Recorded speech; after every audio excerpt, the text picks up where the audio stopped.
example where we need to print the sum of this series. So it's basically multiplying each data, 1 into 2 plus 2 into 3 plus 3 into 4 up to 9 into 10. So the range is 1 to 9. Do not mistake the range as 1 to 10 because it's 9 into 10.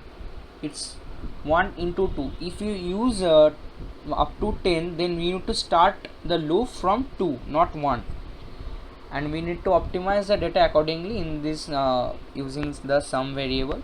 So it's s equals to s plus, I am using shorthand, that's why I have written s plus equals to. So just writing it 1 second. So it's I into I plus 1, 1 into 2, then again 2 into 3.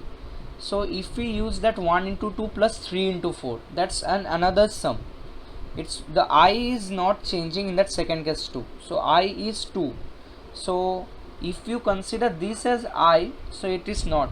So that's why I into I plus 1. Sometimes we mistake that I into I was something like that. It's not. System.out.println and the sum is. So let's check, and if we check, then we will see that it's 330. So now look into another example which may come, or you may say which is completely related with this. So it will be 1 into 2 plus 3 into 4 plus 4 into 5.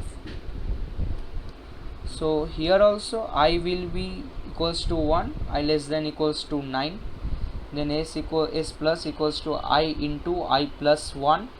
Similar case, but here if we note carefully, we will see that 1, then 3, then wait, yeah, I wrote here wrong, that's yes.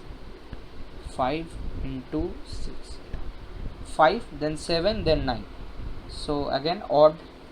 So I plus equals to 2, and if we look, then we will see the sum of the series will be completely changed, as it's a new question, so new answer. So let's look into the output. If we use calculator, we will see that the sum is 190 only. So okay.